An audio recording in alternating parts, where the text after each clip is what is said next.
¿Qué tal? Bienvenidos sean a nuestro segundo episodio de nuestro programa Conectando Mentes.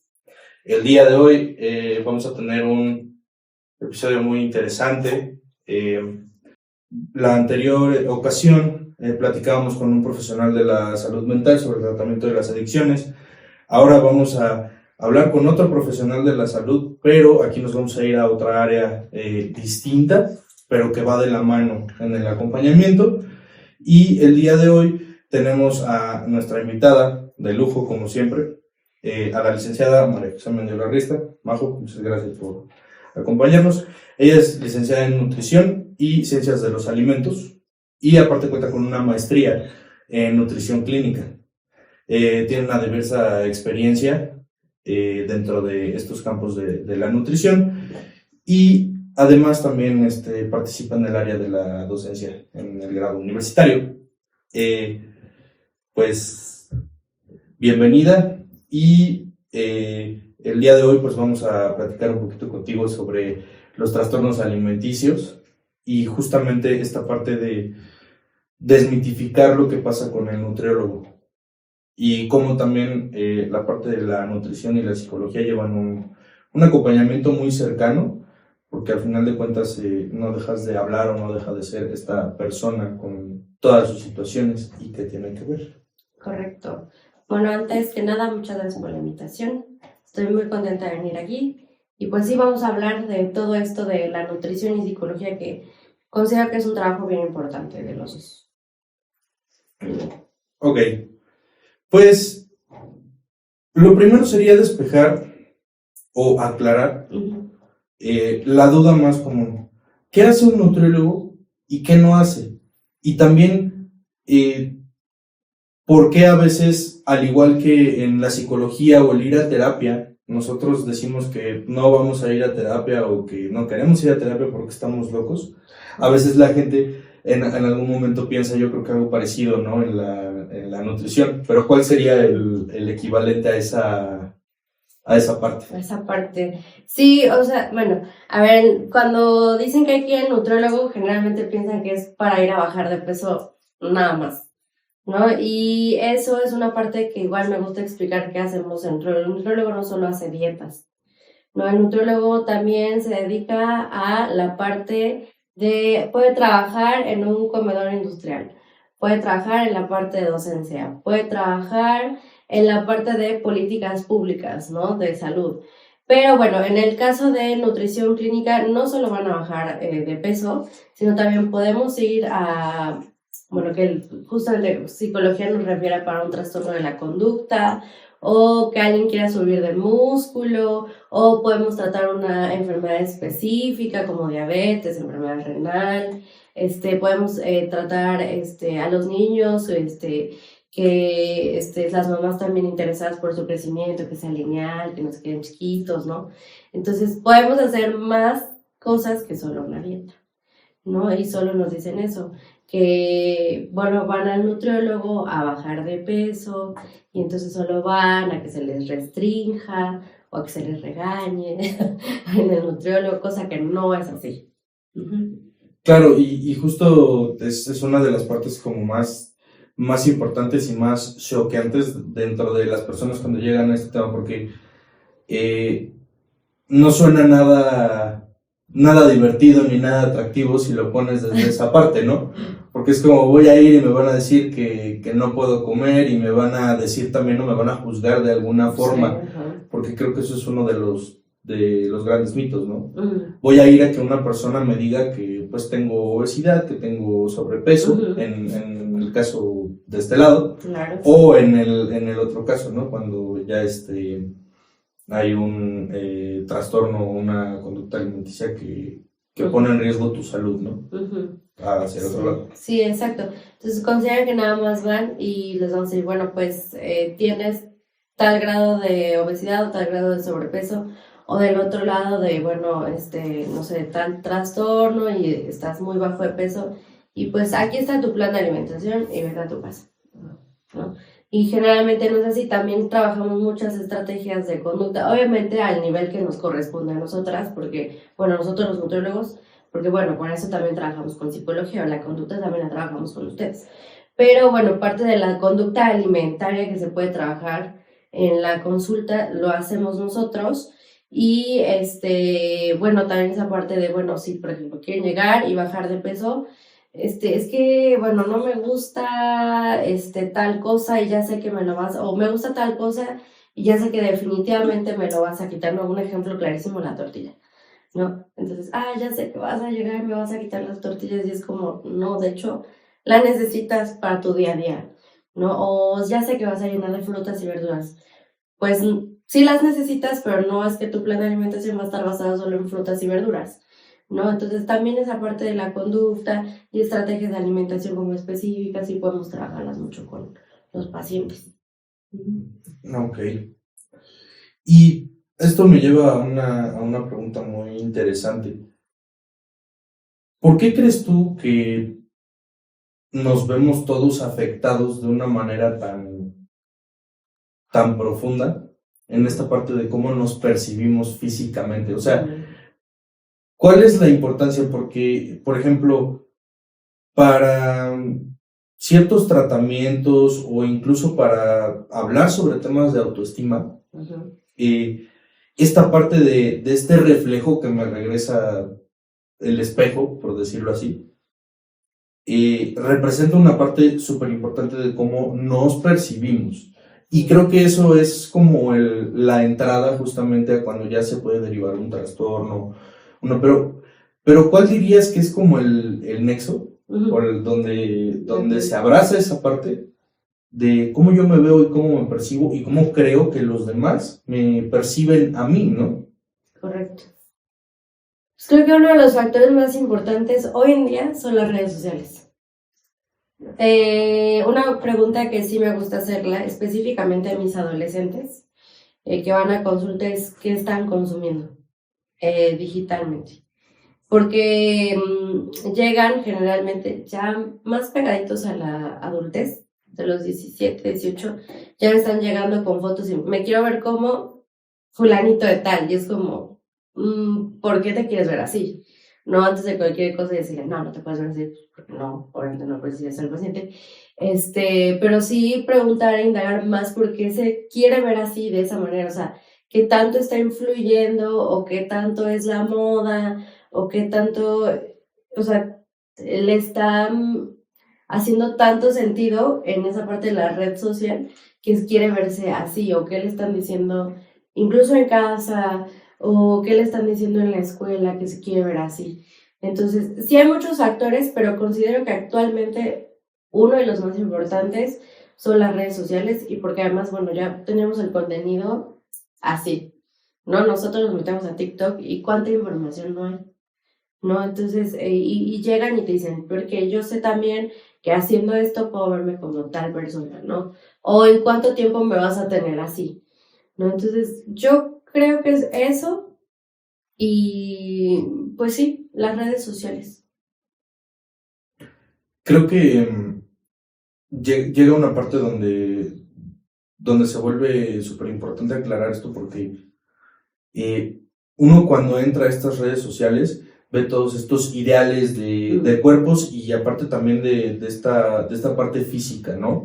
Que pareciera que hay como un gran otro, un ser como maligno que nos dice o nos dicta cómo tenemos que vernos y aparte también de todo lo que eres capaz de hacer si te ves de esta forma.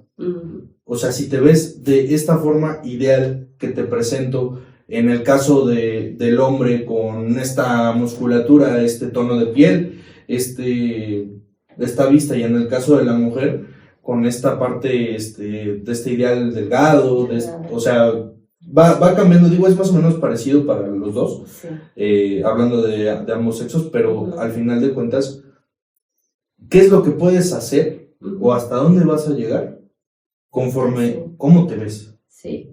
Y ahorita que dices eso, un ejemplo claro de quién marca los cuerpos, creo que no son muy queridas en las redes, son las Kardashian, ¿no? Ellas son las que marcan las tendencias de los cuerpos actualmente. Antes las veíamos muy voluptuosas justamente, las veíamos con cuerpos muy voluptuosos y actualmente todas son muy delgadas. Y ahora el patrón de los cuerpos de las mujeres son esos, ¿no? O sea, ellas son un claro ejemplo de los cuerpos actuales, ¿no? De cómo se tiene que ver el cuerpo ideal, al menos de una mujer. Y de los cuerpos en el caso del sexo masculino, el que va marcando siempre la tendencia es Cristiano Ronaldo. ¿No? Entonces, son claros ejemplos de cómo son los cuerpos ideales actualmente.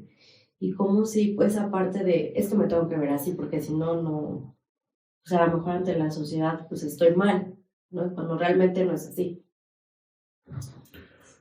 Y aparte, todo cómo acabas de decir esto, y me puse a pensar, por ejemplo, en tendencias de moda, o por ejemplo, esta parte de la música, ¿no? O sea, recuerdo esta parte del pop de los 2000, como a estas mujeres tipo Belinda Carlisle, Britney Spears, y cómo era, pues, rayando esta parte delgada, ya viéndose hasta esquelética en algún momento, y cómo a lo mejor esa tendencia musical, si nos vamos más ahorita, ya va a una parte más exagerada, ¿no? Y más voluptuosa, ¿no? Incluso por esta parte de que el reggaetón, ¿no? Es esta parte de la tendencia, ¿no? Exacto. Y sí, tiene todo el sentido del mundo, ¿no?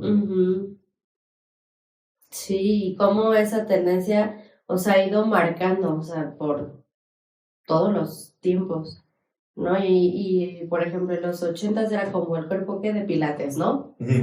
Y ahora, bueno, pues ya buscamos, y todavía en 2010 buscábamos como cuerpos más tal cual fitness, ¿no? Musculosos, que tal cual como dicen, marcados, ¿no?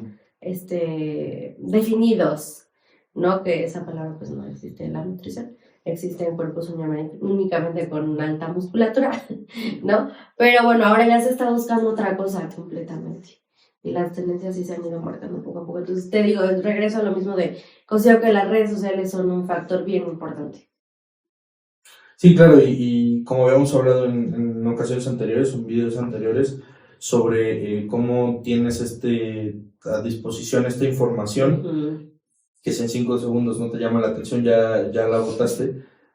Justamente a nivel gráfico, tú observas este cuerpo musculatorio y sí, o delgado, y sí llega a impactarte y a marcarte, porque esa es una de las principales herramientas que utiliza la ideología, y este tipo de ideologías que son consumistas, materialistas 100%, por ahí te agarran para que tú quieras tener este cuerpo, esta apariencia, que al final lo que yo siempre digo es, eso que estás viendo en las redes sociales no existe.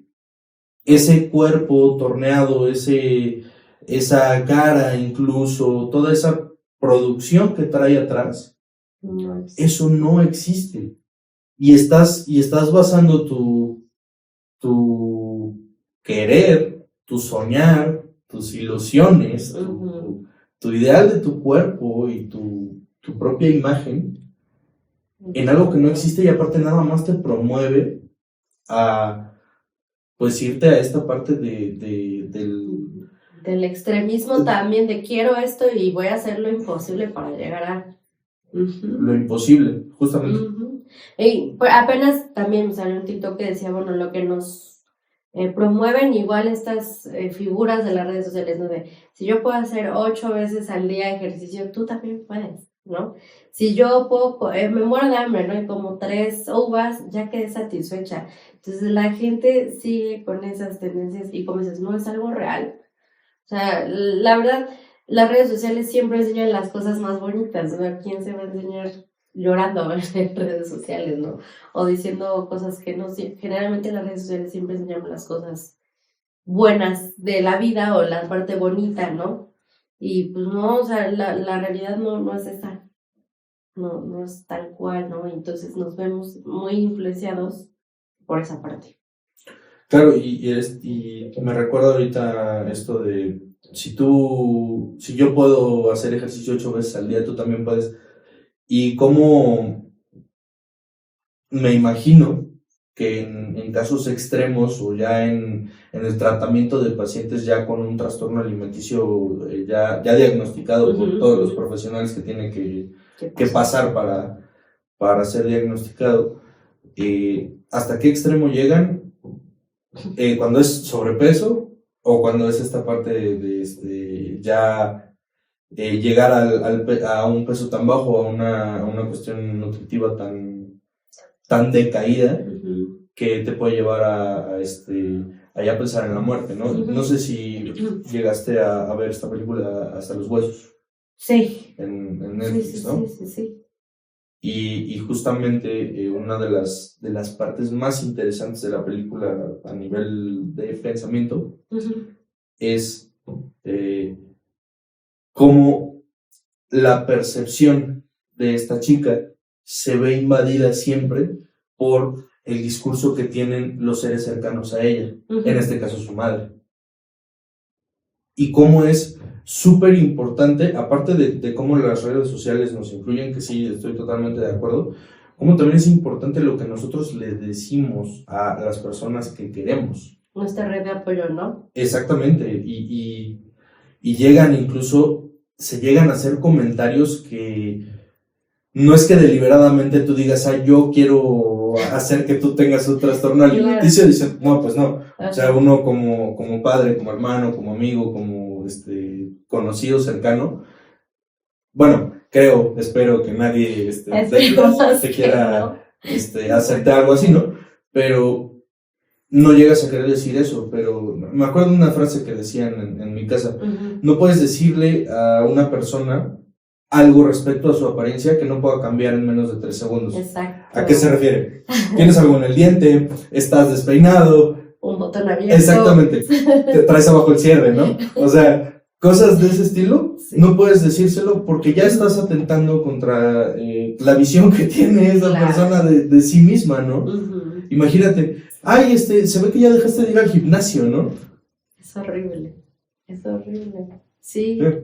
Y algo que yo también había leído es que los trastornos de la conducta generalmente vienen de la mamá, ¿no? O sea, a veces aparte de que las mamás igual tienen un patrón de los cuerpos ideales, ¿no? O pues si ellas crecieron igual con diferente educación a lo mejor con las que estamos actualmente. Tienes que verte delgada. Tienes que verte delgada para estar saludable, ¿no? O tienes que estar delgada porque delgada es igual a ser bonito o bonita. O guapo, o guapo, ¿no? Cuando no, ¿no? Entonces, esa parte, yo también había leído que, bueno, era por parte de las mamás, y sí, cuando he tenido, por ejemplo, como trabajo igual con muchos niños, y en este caso igual trastornos de la conducta, híjole, también es hacer del trabajo con esta parte de los papás, pero sí con la mamá, mucho de, a ver señora, tiene que hacer esto, o sea, acuérdense que no puede estar comentando estas cosas en casa, ayúdele de esta parte, no me lo restrinja, por favor, sí, porque a veces la red de apoyo es la que no. Por ejemplo, estamos en el otro caso de esta película que me decías en Netflix, ahora con la que salió hace unos meses, la de La ballena.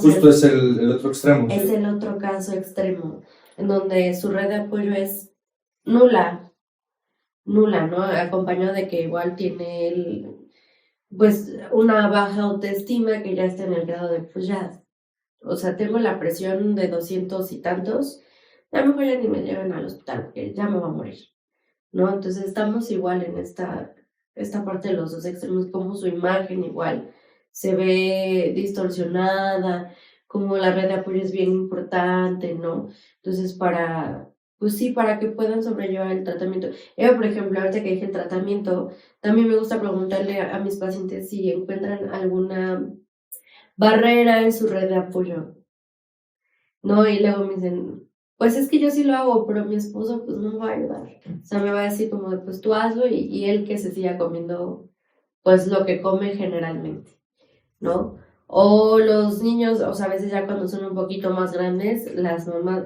grandes me refiero a 10, 12 años, aún así necesitan a un adulto.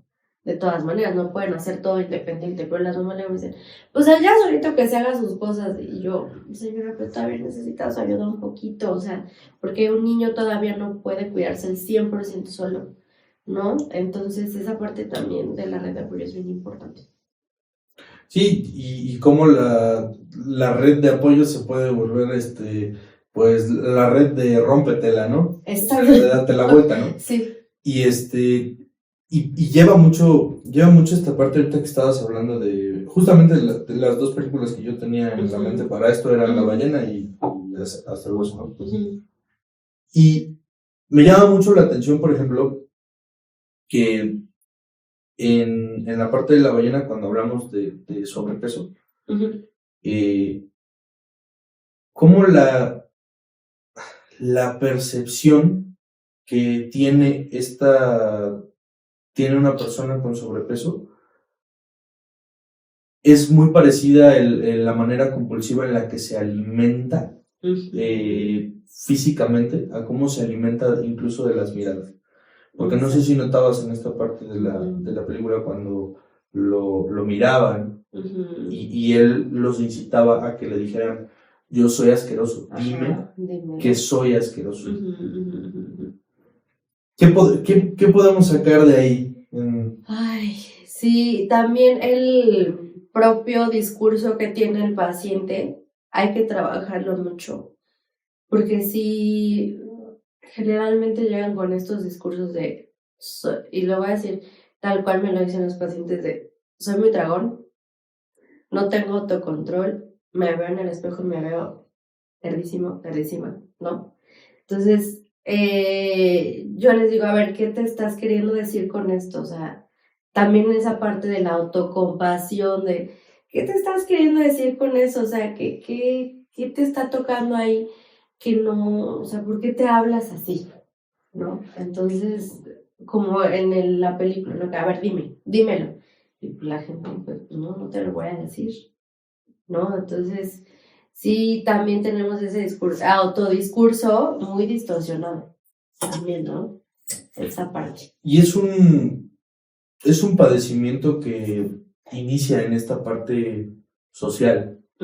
O sea, totalmente el trastorno inicia con estas pequeñas, estos pequeños comentarios que nos dicen en la casa, ¿no? Primero, de lo que decías, ¿no? Delgado es bonito, ¿no? Y desde ahí empieza a haber esta distorsión de la realidad, porque al final de cuentas, un precepto básico en filosofía, por ejemplo, es si el otro no reconoce mi existencia, ¿yo cómo sé que existo? Si tú no me ves y no me veo a mí mismo reflejado en ti, yo no sé que existo. Si las demás personas no me hablan, pues puedo estar pensando que soy un fantasma o que soy una alucinación. Y entonces, justamente, si llega esta parte y me empieza a decir toda la gente que tengo a mi alrededor, oye, pues tú te ves así, o me voy al otro extremo de te ignoro, o te barro, porque dentro de esta parte de la conducta alimentaria y los trastornos alimenticios, creo que nos vamos más a la parte de te veo y te veo mucho. Exacto. Y te veo tanto que te juzgo solamente con la mirada. Porque ahora entramos a esta parte de ser callado violentamente, ¿no?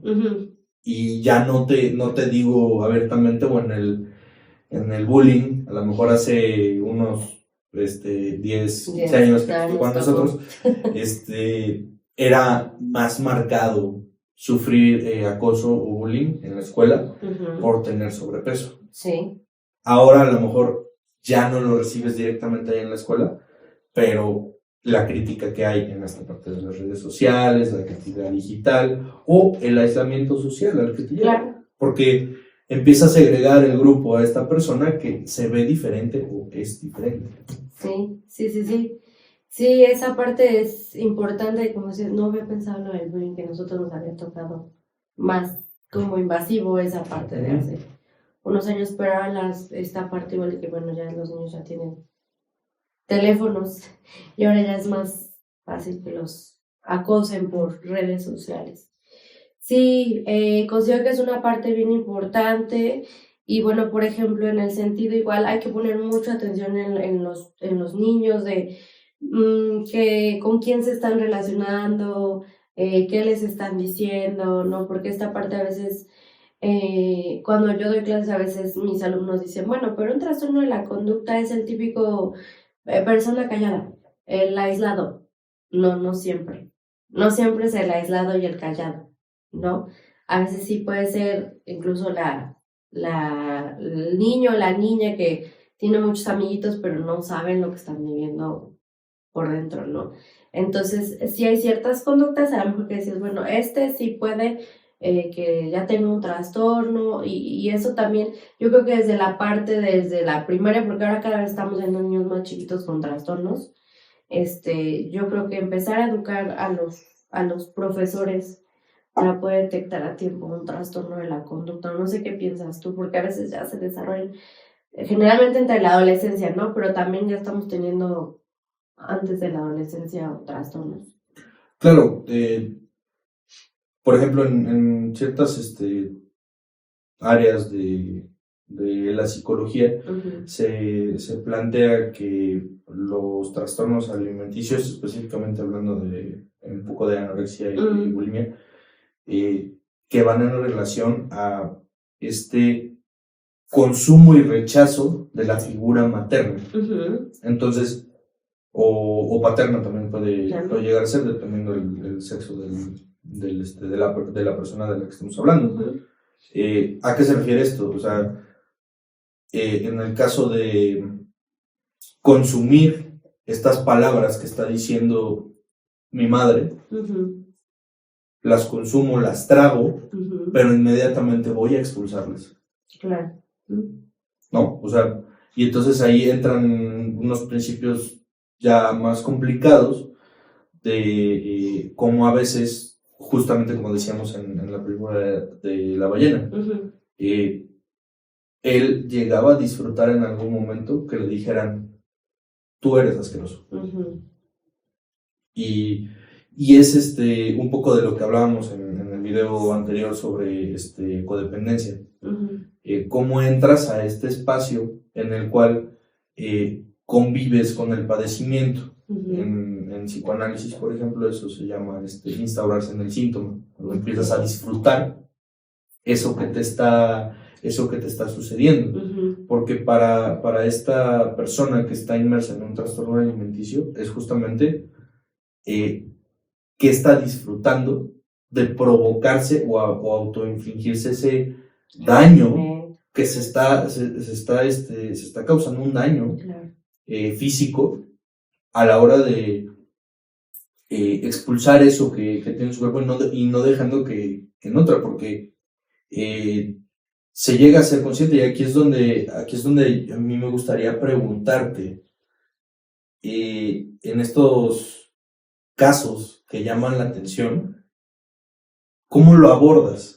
Porque ¿cómo le llegas a decir a esta persona? Sí. Porque esto que estamos explicando ahorita, de cómo llegan a disfrutar este momento, es algo que en terapia, en proceso de acompañamiento, en análisis, lleva años de proceso, sí, para poderlo identificar, ¿no? Claro. Y referimos mucho a la película gráficamente porque es este momento en el que el doctor le dice a la paciente, ¿sí entiendes que te puedes morir? O sea, ¿sí entiendes que lo que estás haciendo te está llevando a la muerte totalmente? Sí. Y entonces ahí es donde yo te preguntaría, si es consciente el paciente de que va o está llevándose a la muerte, ¿por qué lo hace desde tu perspectiva? Ay, es que es muy complicado, porque sí puedes hablar con ellos y decirle, oye, lo que estás haciendo es gravísimo.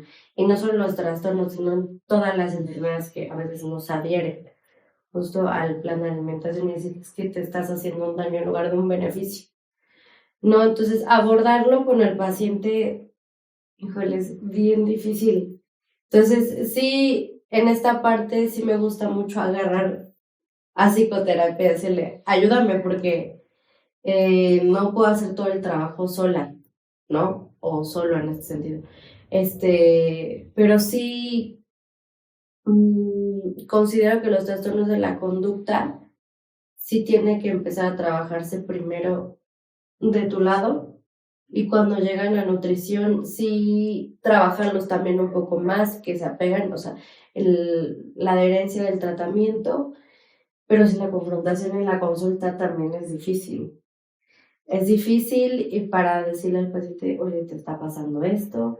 Desde mi percepción considero que de todas las enfermedades que hay, es una de las más difíciles y aún yo creo que no encuentro el motivo del por qué lo hacen, ¿no? Porque siguen sin adherirse al plan de alimentación o porque por más que les dices o por más que le enseñas otra estrategia, no puede haber ese cambio de conducta, ¿no? Entonces, es complicado desde la nutrición. Pero sí, por eso en este sentido de los trastornos sí me gusta mucho apoyarme de ustedes, es decir, sí, ayúdame porque sí, el paciente está muy, como esta parte de negación todavía, ¿no? Que no quiere, no, y te dice, no quiero, no puedo. O ya lo hice, pero sí, esto fue lo que me causó otro atracón, ¿no? O ya lo hice, pero me sentí súper mal y me la pasé llorando una semana, ¿no? Entonces, sí es complicado, muy, muy complicado en ese sentido. Sí, y sobre todo, culminando un poco, es esta parte de,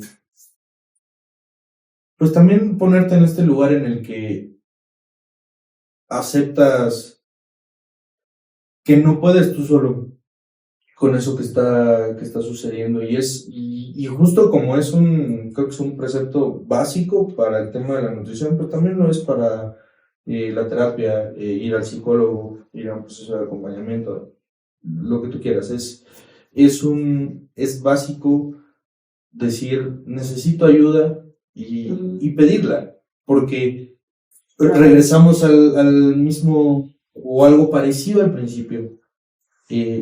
Solamente los locos y los enfermos de este lado son los que necesitan ir a ver esto. Y es esta parte social que nos dicta que tiene que ser así, o que por acá va, o hacia esto tiene que guiarse. Y aplica creo que para todo, no solamente solo la parte del trastorno ya diagnosticado, ¿no? Porque es una compulsión, al final de cuentas. O sea, la comida es una compulsión y está bien arraigada en nuestra cultura, porque aquí en México, justamente, el tema de la comida es algo... Es un tema. Es algo que une y que abraza, ¿no? Esta parte, o sea, sentarse a comer en la familia mexicana es todo un ritual. Que es súper importante y es donde se dicen las cosas y donde se llega a platicar con mamá y con papá y con los hermanos y cómo te fue en la escuela y cómo estás hoy, no sé qué. Y entonces ahora yo me gustaría lanzar esta pregunta al aire. Si la comida es un ritual en el cual nosotros hablamos con toda nuestra familia, ahora imagínense qué pasa si cada vez que nos sentamos en la mesa con la familia nos ponemos a discutir y nos ponemos a hablarnos y a juzgarnos y a decirnos todas esas cosas malas.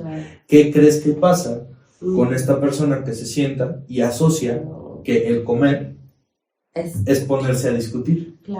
Claro que va a ir a vomitar después, ¿no? Claro. Regreso a esta parte de, bueno, tan solo desde chiquitos, desde muy chiquitos, desde incluso a los 6 meses, tenemos que hacer esta parte de la hora de la comida, un momento tal cual lo dice así la evidencia placentero, ¿no? Para el niño. Lo tenemos ya que empezar a sentar con los papás, con los abuelos, con quien se relacione, y tiene que ya comer, bueno, obviamente al nivel de su edad, pero lo que están consumiendo ¿cómo se llama? Los integrantes de esta familia. Pero sí algo que también dice la evidencia es hacerlo placentero en el sentido de, a ver, incluye al niño, platícale, prepárale sus alimentos favoritos de tal forma, no le grites, no lo obligues a comerse, porque también en México es muy, no te paras hasta que te terminas el último chícharo, ¿no?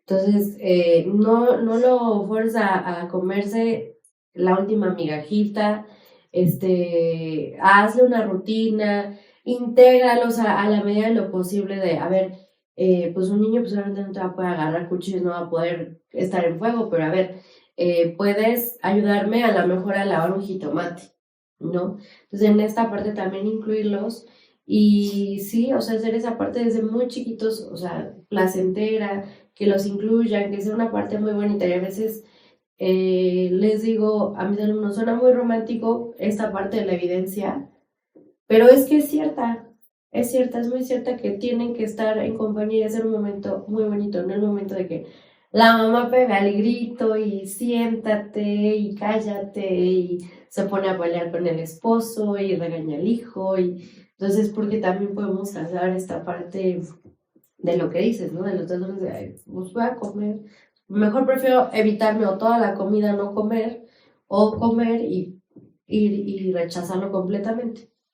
O no comer ahí y ir a comer en un momento en el cual ya no, no voy a comer esa parte nutritiva. Y creo que está interesante esto que mencionas, ¿no? Desde pequeños involucrarlos en esta parte de la alimentación y la cocina, porque justamente es esta parte de la independencia, ¿no? O sea, estás como trabajando varios aspectos, no solamente los físicos, sino también los psicológicos y del desarrollo, también. Cuando lo involucras a que haga algo y aparte educas, ¿no? Que era algo de lo que platicábamos, ¿no? Creo que con esto empezamos a ver que esta parte de la nutrición no es nada más restricción, perder peso, es justamente creo que reeducarte.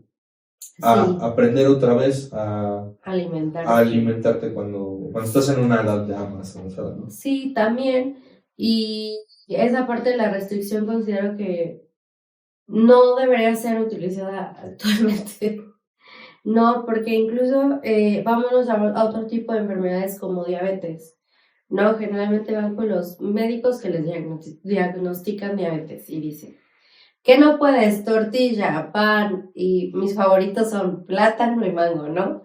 Entonces, no, definitivamente no. Entonces llegan conmigo y, bueno, a ver, vas a comer de esta manera, ¿no? Y al final, si quieres, le pones un plátano y mango, pero el doctor me dijo que no. ¿Por qué? Porque restricción. Y yo, no, sí lo puedes comer, no hay problema. Hay evidencia que sustenta que ya puedes comerte el plátano, ya puedes comerte el mango sin ningún problema y no vas a tener tus niveles de glucosa alterados, te lo prometo.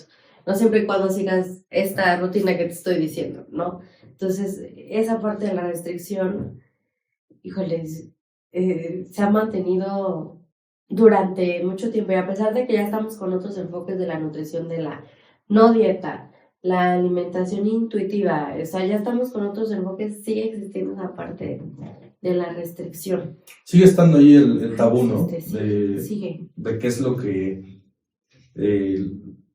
se debe y lo que no se debe. Y justamente es uno de los propósitos de estar hablando aquí en este espacio, ¿no? Que se conozca realmente qué es lo que se necesita y pues lo que tantos han estudiado y es toda una ciencia que tiene un sustento atrás fuerte para que sea lo que es el día de hoy, ¿no? Y que no es alimentación, ¿no? Es nutrición y también no solo nutrición, también es psicología y también es vida y también es pues bienestar, al final de cuentas. Sí. Bienestar y salud.